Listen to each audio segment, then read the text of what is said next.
Também estão aí em cima. Muito obrigado pela vossa visita. Muito Um obrigado. abraço para Crespo. Obrigada, Pedro, também. A próxima conversa não é uma brincadeira. É para reformados e pensionistas. Vamos aqui dar alguns esclarecimentos sobre a declaração de IRS. Perderão, parte dos pensionistas perderão mais algum dinheiro, pagando mais impostos? Os pensionistas com reformas a partir de 600 euros deverão começar a pagar IRS no próximo ano. Os reformados incluídos na categoria H, o primeiro escalão da tabela de pensões, sobre os quais não há retenção na fonte de IRS, normalmente não pagam imposto, dados os baixos rendimentos e as despesas que habitualmente apresentam em saúde. Isto era o que acontecia até agora, mas com as alterações das regras fiscais introduzidas no Orçamento de Estado para 2012, em que o corte das deduções específicas no rendimento das pensões passou dos 6.000 euros em 2011 para os 4.190 em 2012, a situação dos contribuintes vai agravar-se. Em Portugal existem quase 3 milhões de pensionistas e é difícil de quantificar quantos poderão incorrer nesta situação. O certo é que o número de reformados a quem será cobrado IRS a partir de 2013 vai com certeza aumentar. Vai com certeza aumentar? É uma pergunta. Domingos Azevedo está connosco. É a representação da Ordem dos Técnicos Oficiais de Contas. Meu caro, vai mesmo aumentar? Quem é que não vai ser atingido? Conforme já tínhamos abordado esta temática no programa, os funcionários públicos e os pensionistas são os mais atingidos com este aumento da carga fiscal no ano 2012. Claro que neste momento ainda não é possível, com muito rigor, avaliar os efeitos do corte das deduções para os trabalhadores por conta de outrem.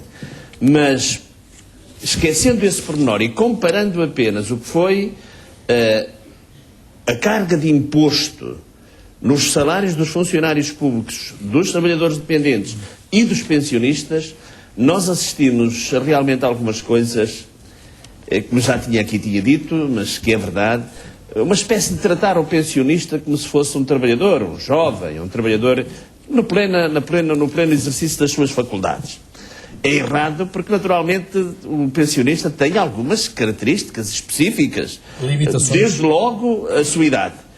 A necessidade de recursos a medicamentos em que, tradicionalmente, numa idade mais jovem, não tem necessidade desses mesmos medicamentos. E, naturalmente, também cuidados mais acrescidos com a sua saúde e, naturalmente, também com a sua com a sua diminuição de capacidade e que não é refletida nas deduções e nos impostos. Mas uma parte mais importante de tudo isto é que estamos perante uma dupla tributação. Os pensionistas, quando trabalharam e descontaram para os sistemas de segurança social, já pagaram imposto no que respeita às verbas que agora recebem. Fazendo uma análise muito rápida das retenções na fonte e, por isso, procurando a partir destas retenções fazer a projeção do que irá acontecer no próximo ano aos cidadãos, nós constatamos que os trabalhadores por conta de outrem, a partir de 676 euros, por exemplo, 676 euros e 720 euros, nós constatamos que começa aqui um crescimento de 16,67%.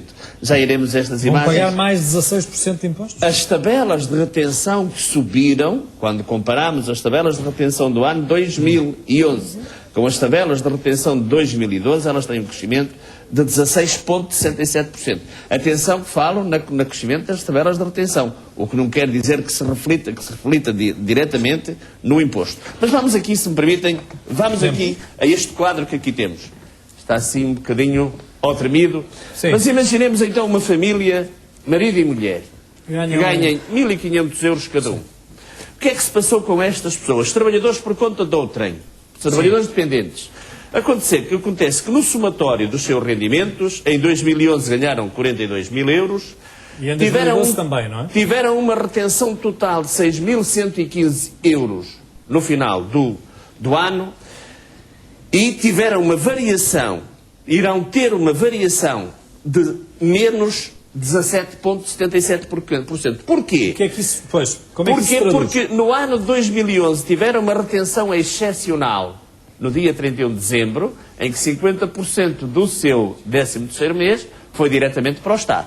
E o que é que acontece? Vamos fazer esta análise tentando aquilatar ou aferir quanto é que vai ficar líquido de money, dinheiro para as pessoas, quanto é que lhe ficou o ano passado e quanto é que vai ficar o próximo ano. E o que é que nós temos? Temos que no ano 2011, esta família que tinha 2 filhos, ficou com um líquido de rendimento, isto é, depois de pagar os impostos, que isso é aqui que se avalia, Sim. ficou com um líquido de rendimentos de 39.260,77. Em 2012 vai ficar com 39.763. Dirão, há aqui uma diminuição. Ah, sim, senhora. Porque este valor está refletido e influenciado por esta retenção excepcional. E no que respeita, por isso,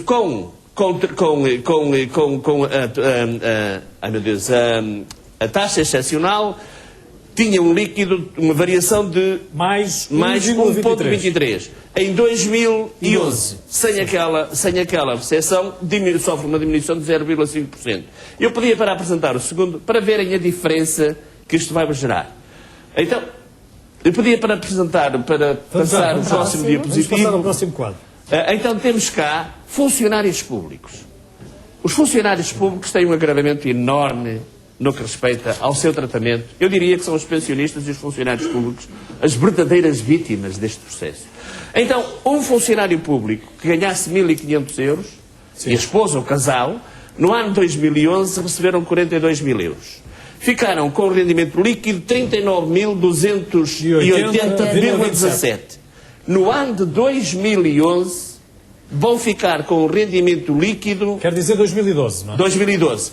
34.498, porque já aí estão reduzidos o subsídio de Natal e o subsídio de férias. Exatamente. Neste caso, deste funcionário público, tem uma perda de 4.781 euros relativamente àquilo que lhe ficou líquido no dia 31 de dezembro de 2011 e àquilo que lhe irá ficar líquido no dia 31 de dezembro de 2012. Isto é, tem um aumento, uma diminuição na sua liquidez 12%. de 12,17%.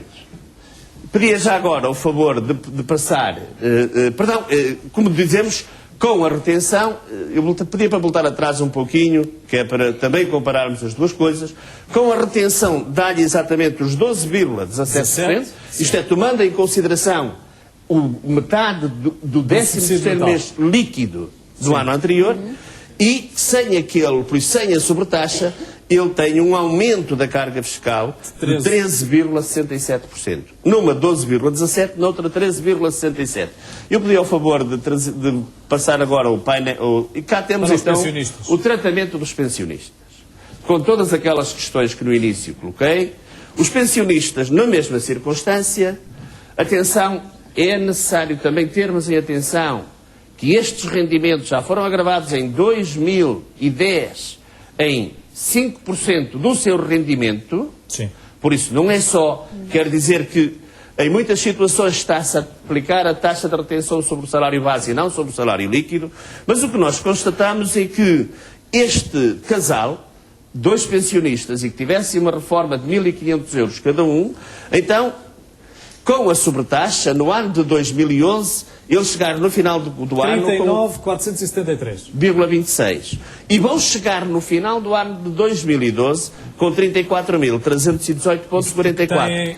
Tem menos os 2 subsídios. Exatamente. E que neste caso dá menos dos funcionários, dos reformados, dá menos 5.164,12. O que representa exatamente os 13,06. Sem a sobretaxa, isto é, fazendo a comparação como se o ano passado não tivesse havido aquele agravamento que existiu, o que nós naturalmente dá um crescimento, dos 40.047 que ele ficaria este ano, e porquê? Porque não lhe retiro aqui já a sobretaxa, ele vai ficar apenas com 34.318,44, ou seja, há um agravamento de 14,31%. O que gostava de lhe perguntar, e se não tiver mais nenhum quadro para mostrar, o que gostava de lhe perguntar é como é que era possível fazer estes cortes orçamentais de outro modo. Jorge, é nós, assim. nós percebemos todos... Não é já possível percebemos fazer todos- ovos sem omeletes. Nós já percebemos todos que tem que haver cortes. Não é possível fazer ovos sem omeletes. E já aqui reconheci que a nossa economia tinha que sofrer necessariamente Uma retração. reequilíbrios. Sim. Porque estávamos a viver indiscutivelmente além das nossas possibilidades. A questão não é esta, não é avaliar da necessidade desse reajustamento.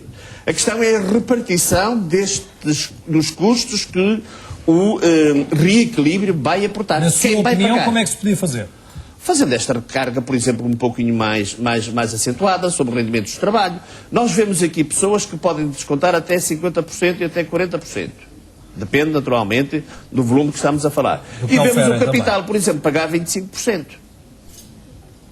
Os rendimentos de capital, quem tiver dinheiros nos bancos, quem tiver outras situações de rendimentos, pagam 25%. E depois de muito, enfim, de haver muita discussão sobre isto. Não corremos o risco de que quem dispõe dessa parcela das suas posses ser transferida para outros Jorge, mas locais? riscos corremos sempre. Não, mas é isso que lhe estou, E a então, perguntar. desta maneira também corremos os riscos dos pobres do reformados, em algumas circunstâncias, nem ter dinheiro para comprar remédios. Sim, isso é constatável. Ora bem, isto quer dizer, vamos lá ver, é um pouco isto, é um pouco as pessoas no centro destas decisões. Claro. E os valores, Nós estamos a naturalmente, falar humanos apenas de e números, humanitários estamos a falar relacionados de com as pessoas. Exatamente. Porque os números têm uma certa frieza. Quando nós os indexamos às pessoas, nós compreendemos melhor. E isto não deixa de ser um bocado, como é que é dizer, pronto, mas não sou só eu a dizer isto, evidentemente, toda a gente hoje é da opinião que a carga está a ser excessiva. E porquanto que irá gerar, e não está neste momento estudado isto, as pessoas não tendo dinheiro não podem comprar. Não mexe a economia. E se não compram, exatamente, não são a alavanca da economia. E hoje toda a gente é pacífica de que sem crescimento económico não há sustentabilidade. É verdade que 60% dos reformados não serão aumentados do IRS? Que não serão Não aumentados. serão aumentados, não pagarão mais IRS? Ora bem, Jorge, evidentemente aqueles que ganham 190 euros ou 200 euros, coitados, eles não podem ser A aumentados de partir maneira de que nenhuma. valor é que são os atingidos? 600 euros? Não. A partir de 625 euros já começam a ser atingidos. Os reformados... Para os reformados, as deduções específicas vão sofrer alterações? Sofrem, naturalmente. Sofrem como sofrem o direito às deduções. É de genérica, não é só para os trabalhadores por conta de outra. Quando até agora o Jorge ia ao médico ou ia à farmácia comprar um medicamento, se estivesse nos escalões, porque são progressivos, ou seja, degressivos, melhor dizendo, na ótica da dedução, se tivesse se atingir hoje, se o ano passado atingisse um escalão em que lhe permitisse a dedução, nessa altura iria reduzir à sua coleta o valor desses medicamentos. O que acontece é que hoje mesmo os reformados que ultrapassem o escalão que não lhes confere a dedução, então não vão deduzir nada. São também afetados, evidentemente. Mas para termos uma pequena ideia, nas pensões a tabela de retenções sofre um agravamento de 16,67 a partir de rendimentos de 847 euros. Para uma pensão de 847 euros não é uma pensão, não se pode considerar uma pessoa rica. Evidentemente, quando dizem que aqueles que têm as pensões mínimas caem em rendimentos inferiores a este processo, como é que eu ia dizer? É a constatação de que nas pensões nem se devia mexer. Deixe-me falar claramente consigo, doutor. É aconselhável um reformado que tenha uma reforma baixa, ou aconselha um reformado que tenha uma reforma baixa a ir procurar emprego? Como é que eu posso aconselhar? Quem é que o emprega? Primeiro, quem é que o emprega? Se temos tanta gente jovem que não consegue um emprego. Como sabe, quanto mais qualificados, menos probabilidades têm de ser empregados nesta altura, não é? Evidentemente. Infelizmente chegamos a este ponto, a este ridículo, não é? Quanto mais qualificados, menos são pretendidos. É verdade, infelizmente. Mas isto são fenómenos da nossa situação económica e eu penso que em vez de haver uma alavancagem para tentar resolver estes problemas, nós temos na minha ótica, temos cortado algumas possibilidades dessa alavancagem. No outro dia em Santarém dizia, como é que se concebe que tendo nós um sistema, e penso que é verdade, estas coisas é que têm que ser equacionadas, não é fazer a pergunta e quem paga o quê? Por exemplo, hoje uma empresa...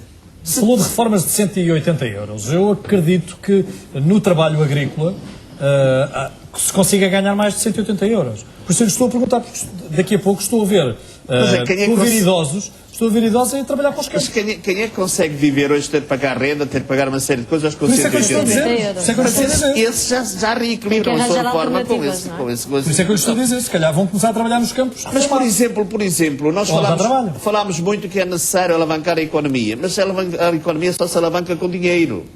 Por isso, pondo as nossas empresas com capacidade de comprar, de suportar o custo dessa compra durante o período de produção e depois o período de recebimento. E o que nós constatamos hoje é que as fontes de financiamento das empresas continuam a ser exatamente as mesmas. É tirar-se o chapéu da cabeça e chegar-se aos bancos e pedir por favor para descontarem uma letra? Já nem digo concederem financiamentos. E ou se tem muito dinheiro disponível, então injeta-se nas empresas. Porquê é que não se pensa num mecanismo em que os contribuintes intervenham diretamente na formação desse mesmo mecanismo, uma espécie de mini-bolsa, em que, limitando os riscos, as empresas pudessem financiar aí? É que o que assiste é uma coisa muito simples. Os bancos procuraram primeiro resolver os seus problemas e depois os problemas dos outros. E isto não ajuda a economia. Por isso terá que haver aqui, talvez, uma criatividade maior, claro, com o risco devidamente controlado, mas uma outra visão de recursos que as empresas tenham, porque eu não acredito que nenhum empresário queira, por vontade própria, destruir a sua empresa. Em bastonário da Ordem dos Técnicos Oficiais de Contas, conhecerá, com certeza, com mais detalhe, o memorando da Troika, terá também um melhor conhecimento das medidas que foram tomadas.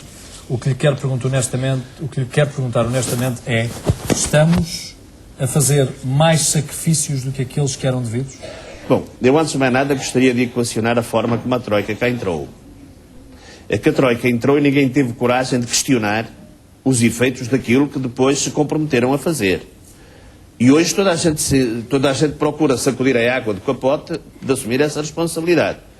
Porque quando às vezes nós nos tentamos confrontar com a Grécia, nós não somos a Grécia. Estamos muito longe culturalmente e organizacionalmente, muito longe da Grécia. E aquilo que eu penso que qualquer mente... Quer a resposta de qualquer cidadão, com o mal dos outros posso eu. Pode bem. Mas o problema é que nós estamos a importar o mal dentro das nossas barreiras. Porque não é concebível que se reequilibre em 2 anos o que levou 40 anos a construir. Ou seja, a construir ou a destruir. Pronto, diga-se assim. É necessário nós também termos uma visão destas questões.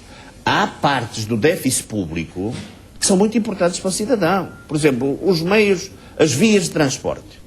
Portugal evoluiu neste domínio de uma forma extraordinária. E por isso nós não podemos ver estas coisas apenas pelo seu aspecto negativo. Temos que as ver também na modificação. Eu recordo-me que em 1986, quando ia para a Assembleia da República, eu levava-me 8 horas do Porto a Lisboa.